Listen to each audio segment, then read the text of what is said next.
Bueno, continuamos nuestro ciclo de entrevistas a cubanos y emigrantes en general, hispanos en Estados Unidos, que tienen una historia hermosa que contar, que han alcanzado el éxito, y hoy estamos aquí con nuestra querida amiga Evelyn Hernández. Muchas gracias. Entonces, gracias, esto va a ser una tortura. Evelyn, tú hoy en día eres, desde que te conozco, eres una mujer con un espíritu emprendedor grande, eres lo que le dicen en Estados Unidos, orientada al mundo de los negocios, de hacer negocios, de buscar las maneras de desarrollar alguna idea, alguna empresa, y tú lo has logrado con éxito en Estados Unidos. Y yo lo que quiero que nos cuentes a los que estamos aquí cómo tú lograste alcanzar lo que has alcanzado y tus planes futuros cuáles son en el tiempo que llevas acá desde que saliste de Cuba, porque estoy seguro que esto no ha sido un camino de rosa, para nadie lo es. Claro que no. Seguramente ha tenido contratiempos, golpes en los recodos del camino. Y para empezar, ¿cuándo saliste de Cuba? Salí de Cuba en el año 2006. ¿El otro día? El otro día, casi nada. 17 años atrás. 17 años. Primero salí para España, salí con mi niña. ¿Qué edad tenía tu niña? Tenía 8 años, cumplió los 9 en ¿Solamente España. tú y ella? Solamente yo y ella. Se necesita coraje. Sí, yo creo que una de las principales cosas que nos hace diferente a todas las personas que emigramos es la valentía. Porque para tomar esa decisión tienes que tener mucha valentía. Sobre todo porque los desconocidos, nadie sabe lo que viene delante, ¿no? Exacto. Y entonces es verdad que es muy difícil, porque llegar a un país que tú no sabes qué es lo que te espera. ¿A quién tenías allá que te ayudara? Allá yo tenía a una prima, pero la prima vivía en Madrid. Entonces yo fui directamente para Canarias, a casa de unos vecinos que mi papá conocía, y bueno, eran vecinos de nosotros, y mi papá habló con ellos y llegamos a su casa. Pero en un mes yo tuve que hacer, inmediatamente me busqué a dónde irme. ¿Sí? Allí mismo en Islas Canarias. En Islas Canarias. Yo me acuerdo que yo iba por todos los lugares caminando, iba a las tiendas y yo le miraba la cara a la gente a ver si yo veía alguna cubana, a alguien conocido que me dijera. Iba repartiendo mi resumen. ¿Y cuál era tu experiencia hasta ese momento? Bueno, de psicóloga. Yo trabajaba como psicóloga en Cuba. Yo trabajé primero en un centro de investigación sobre jóvenes y luego trabajé en Transtour, que es una empresa de transporte turístico que hay en Cuba, que ahí trabajé como especialista de recursos humanos. ¿Y estudiaste psicología? Y estudié psicología. ¿En qué parte? Estudié en la Universidad de La Habana. Universidad de La Habana. Resumé que yo estaba repartiendo, no era nada de psicología.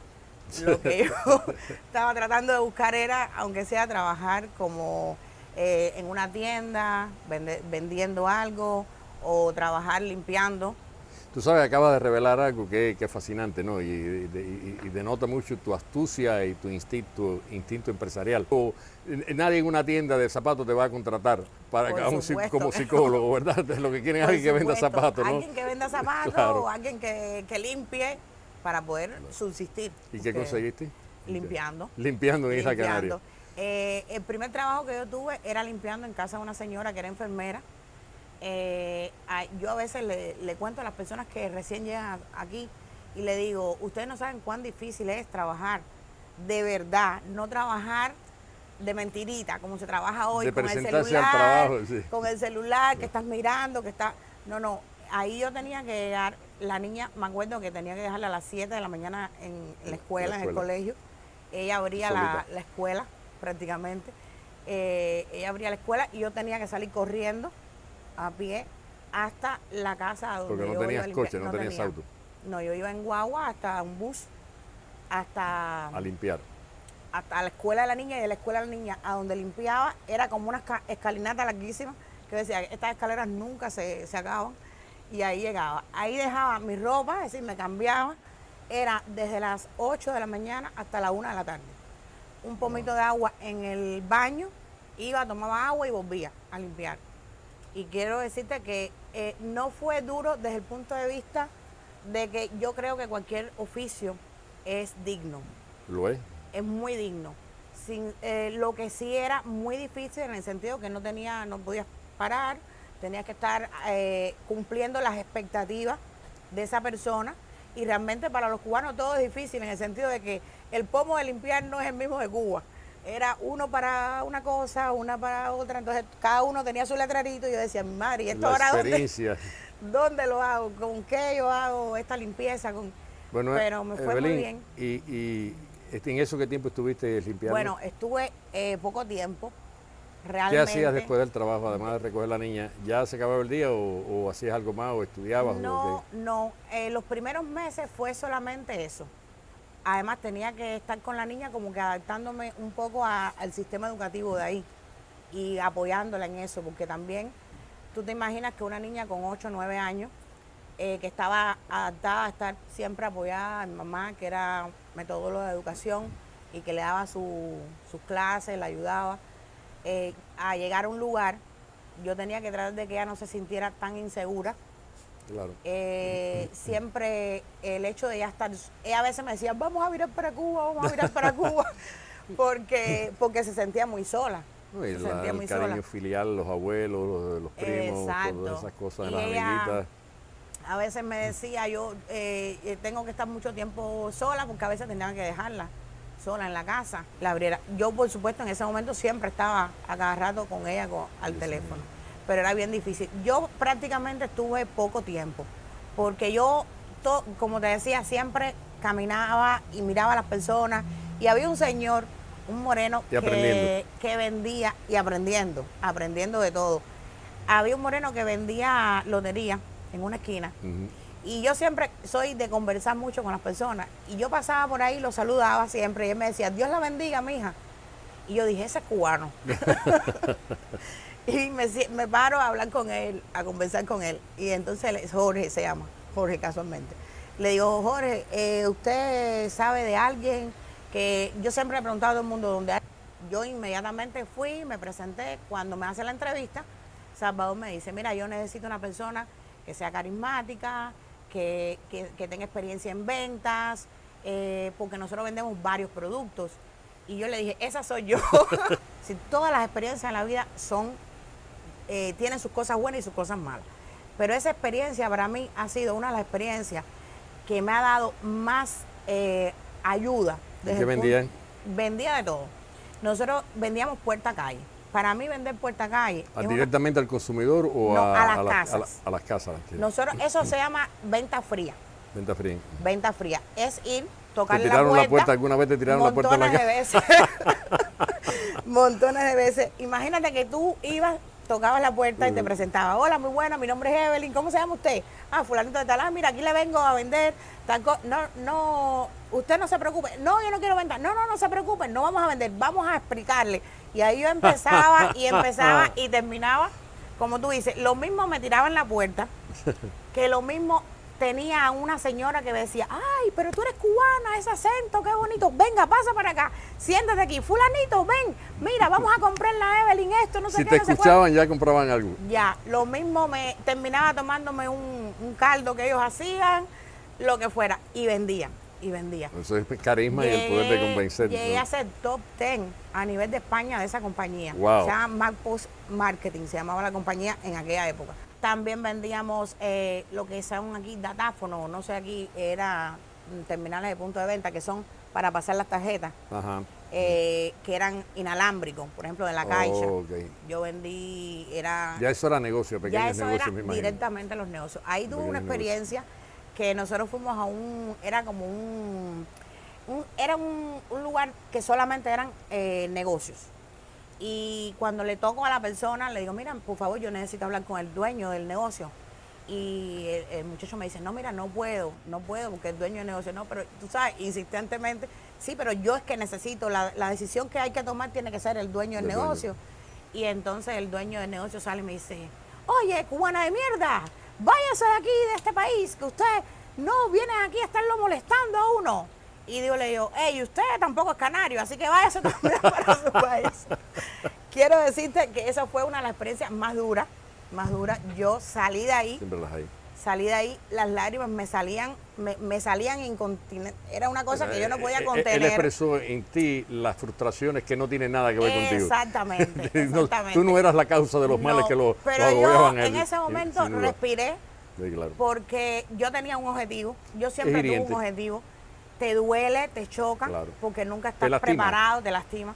Pero en ese momento, después que respiré, dije, madre mía, esto, tengo que seguir aquí, yo no puedo virar para atrás, yo no puedo llamar a nadie a decirle, me pasa esto, no se lo puedo decir a mi hija. Y dije, mira, nada, esto es un momento. Y en la agencia, en la compañía esta de venta, siempre nos decían, no se preocupen, ustedes no pueden parar porque no saben si a la última hora es cuando Claro. les va a venir la venta buena. No se sabe. Y así mismo fue, seguí, y cuando tocan una, que eran unos chinos, los chinos me dicen, no, yo no compré nada. Pero mi amigo, y entonces voy al negocio de al lado, y el señor de al lado me dijo, ay, qué bueno. No, una cosa buena, estabas vendiendo un producto de verdad bueno. Yo estaba esperando eso porque yo tengo un negocio que voy a Madrid, voy a otros lugares, y me hace falta algo inalámbrico, porque a veces Claro. cuando voy a hacer la transacción, las personas me dicen, pero no Ayuda a la puedo, venta. tengo tarjeta y no tengo. Así que maravilloso, qué bueno. Y ahí yo dije, es verdad que detrás de la parte mala siempre viene la parte buena. Bueno, Evelyn, todo esto en Islas Canarias. Sí, ¿Estuviste eso fue en Islas cuántos Canarias. años, qué tiempo en Islas Canarias? Estuve desde el 2006 hasta el 2011.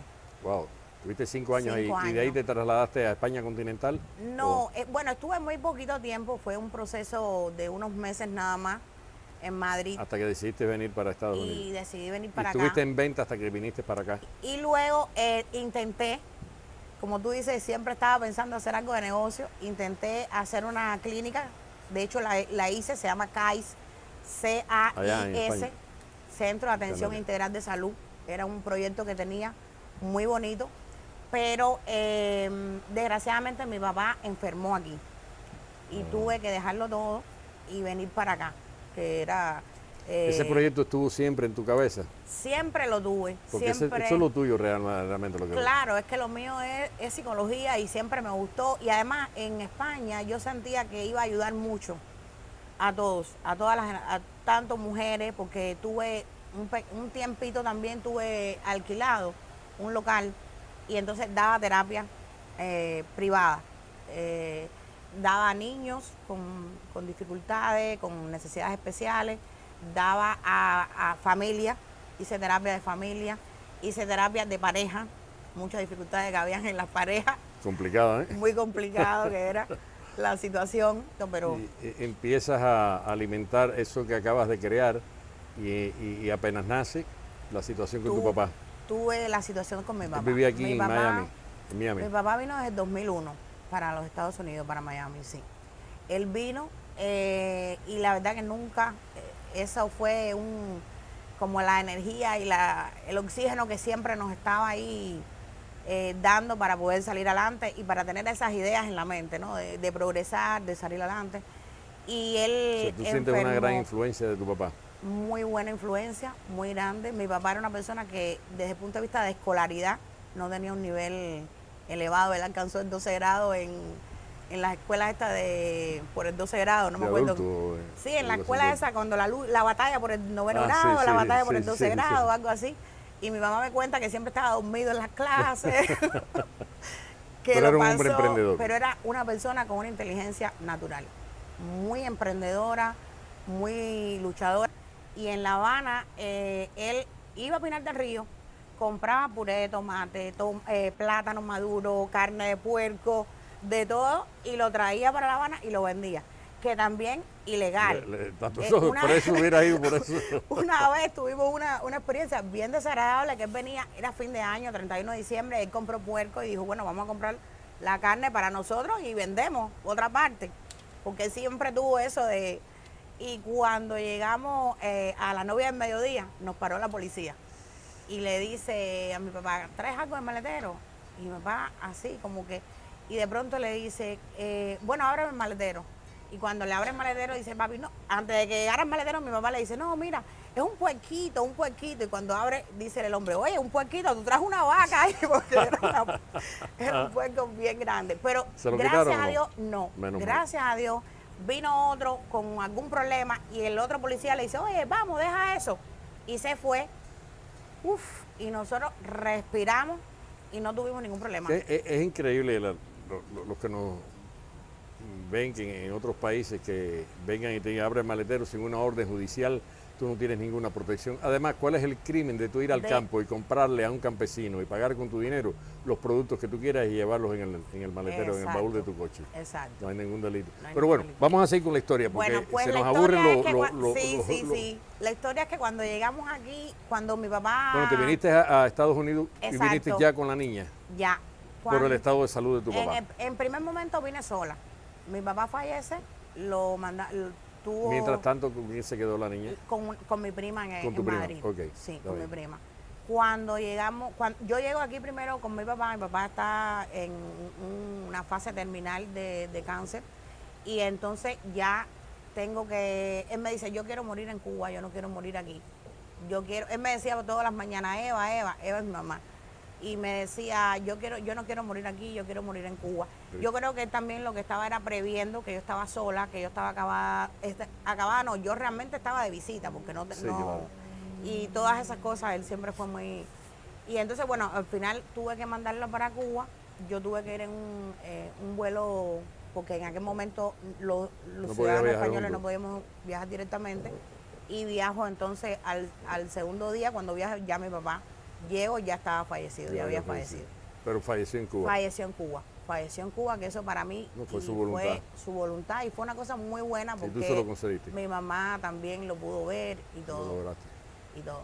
Ya, entonces, bueno, yo decido recoger a mi hija y venir para acá, que ese era el objetivo de nosotros siempre. Cuando llegaste acá, ¿tenías algún dinero en el bolsillo o estabas pelada, como decimos? Como un plátano. Como un plátano pelada, sin un kilo. Plátano. Cuando llegué, unas amistades de mi papá me acogieron muy bien en su casa.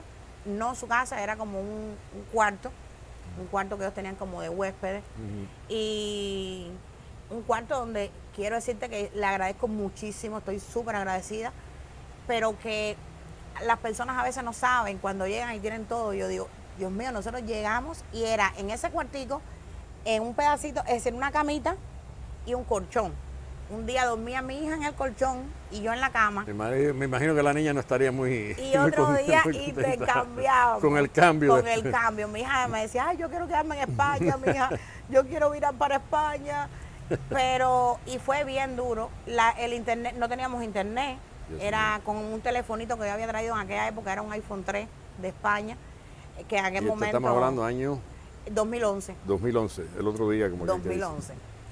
Y ella, sus clases tenía que verlas por el telefonito del internet. Nos pusimos tan fatales o tan de suerte que mi hija se puso su teléfono en el bolsillo. ¿Lo perdió? No, se sienta y lo achacló. Hasta el teléfono perdieron. Hasta el teléfono perdimos. Y mi hija me decía, mamá, ¿y ahora qué hacemos? Y yo le decía, bueno, hay que ir traduciendo ahí con lo que se pueda. Y lo único que me quedaba era el telefonito de mi papá, nada. Yo le decía, no se puede comprar teléfono, no se puede hacer nada, así que hay que esperar. ¿Qué primer trabajo acá que conseguiste? Bueno, mi primer trabajo fue muy bueno. Fue trabajando con cuando yo llegué a este país, ya yo tenía una red de amigos, de psicólogos cubanos que estaban aquí en Miami. Importante. Muy importante. Amigos muy buenos que estudiamos cuando en pleno periodo especial en Cuba, que nos compartíamos un pan. Y eso une mucho a las personas. Es una hermandad. Y cuando yo llegué, tenía un amigo, Eduardo Troche y Julio César Ruiz, los dos, que nada más que llegué me dijeron, no tienes problema, cuando tú hagas tus papeles, homologues el título y todo, me vienes a ver. Y así mismo fue, me hicieron la entrevista. En la primera entrevista no califiqué porque había muchas más personas optando por la plaza. Era trabajando como terapista de mental health, de terapista no, de case manager, en una unidad de salud mental, se llama Banyan, se llamaba en aquella época. Y ahí estuve trabajando desde el 2012 hasta el 2016. Estuve trabajando ahí. Trabajé primero de case manager y después pasé a terapista de mental health de niños. ¿Y en el 2016 qué hiciste? En el 2016 estudié mucho. Durante todo ese tiempo estuve preparándome. ¿Trabajando Por el día y preparándome, cogí un... ¿Qué llamas preparándote? ¿Estudiando? Estudiando. ¿Por la noche? Estudiando por la noche. Bueno, no fue por la noche, era online. Yo alternaba, yo siempre trabajaba hasta por la noche, porque en esos trabajos tienes que trabajar mucho, por el día y por la noche. Y tenía varias... Casi siempre la fórmula del éxito dice trabajar mucho, en alguna parte. Exactamente. Yo llegué a un momento en que no solamente trabajaba para una compañía de mental health, es decir, trabajé para más de una compañía. Llegué a trabajar hasta para 3 compañías. A la vez. A la vez. Eso me daba que yo tenía que ver a los clientes durante todo el día, ver clientes, y por la noche trabajar en la parte de los papeles. Toda la madrugada prácticamente. El tiempo que te quedara a estudiar. Y el tiempo que me quedaba a estudiar. Entonces empecé un curso online en España, que se llama ABA España, que era para trabajar con, es decir, el curso era para tomar algunos requerimientos de behavior, es decir, de comportamiento, que yo en mi clase, en mi universidad no lo había tomado. Cuando tomé ese curso, que fue un año, fue del 2015, del 14 al 15 fue el curso. Terminé el 15 y ya entonces me preparé para tomar el board aquí en los Estados Unidos. ¿Y la niña en este entonces ya había aprendido inglés? Sí, la niña aprendió inglés rapidísimo. En la escuela, ¿no? Y eso ayuda. Mi hija estudió, terminó su high school y después empezó a estudiar también, primero enfermería y después pasó para psicología. Y empezó a trabajar, es decir, mi hija desde que tiene edad para trabajar en este país está trabajando. Empezó a trabajar en aquel momento Winn-Dixie, ahora creo que es Fresco y Más. Me imagino que mamá a trabajar. A trabajar, ella quería su carro, ella quería su independencia, y yo le dije, yo te doy tu carro, admirable, pero tienes que trabajar, porque tú me tienes que ayudar a pagar el seguro del carro. Yo siempre a veces la ayudaba, pero... Y es algo importante que desgraciadamente en el mundo moderno muchos padres confunden. Y perdona, estos bueno, preámbulos en las entrevistas, porque hay ideas que compartimos, ¿no? Y que confundir el amor con la indulgencia, o pensar que la rectitud, la demanda de ciertas cosas que se esperan que nosotros queremos que los hijos hagan, no es una muestra de amor, tal vez una muestra de castigo, cuando no es así. La responsabilidad fundamental de los padres, la primera muestra de amor que debe dar un padre y una madre, es la misión nuestra, es preparar a nuestros hijos a que sean felices. Y no hay felicidad sin independencia, sin libertad. Exacto. Y no hay libertad sin independencia económica. Y la única manera de enseñarle a un hijo cómo alcanzar esa... Porque un hijo va a crear su propia familia en algún momento. Claro. Tú sabes, y tú no puedes ser feliz y tener una familia que tú no puedas abastecer a esa familia con lo que necesita. Tienes que depender todavía de mamá y papá. Exacto. No hay felicidad en eso. No. Entonces, y no se alcanza eso sencillamente con indulgencia y darle todo lo que los hijos quieran. O sea que cuando un padre demanda, lo que quiero decir es esto, oye, paga tu coche, paga el seguro de tu coche, tienes que hacerlo. No es un problema económico, es un problema educativo. Y es una muestra de amor ante todo con los hijos. Porque estás preparando a tu hijo. Bueno, tu hija es... Mira, yo quiero decirte que cuando mi hija terminó, bueno, cuando estaba todavía en el último grado de año de high school, ya estaba trabajando en Winn-Dixie. Ella trabajaba en los horarios de la tarde, noche. Cuando terminaba la escuela, yo la llevaba. O a veces ella iba caminando, porque quedaba pegado cerca. Y yo la recogía en la noche. Y lo más probable es que no te hacía falta el dinero que ella ganaba. Bueno, entre comillas. En alguna etapa tal vez, pero... Sí, quiero decirte que en la primera etapa, esa en que ella estuvo trabajando, sí me hacía falta el dinero. De hecho, fíjate si me hacía falta el dinero, porque acuérdate que aunque uno trabaje, cuando es una familia sola, una mujer sola, sí. Tienes un adolescente que quiere ir al ICE, que quiere ir a una discoteca o que quiere ir a comprarse una ropa o que quiere... Son muchas exigencias económicas que si en la escuela te piden tanto, que... Mira, a mí nunca se me olvida. Eso fue muy bueno para ella también. A mí nunca se me olvida una cosa muy triste que me pasó, que no es tan triste porque hay cosas mucho más tristes que esa, pero que a ti te tocan. Mi hija llega a la escuela y me dice, mamá, mañana son los 15 de una amiguita. Y yo... me comprometí en comprarle los 15 globos.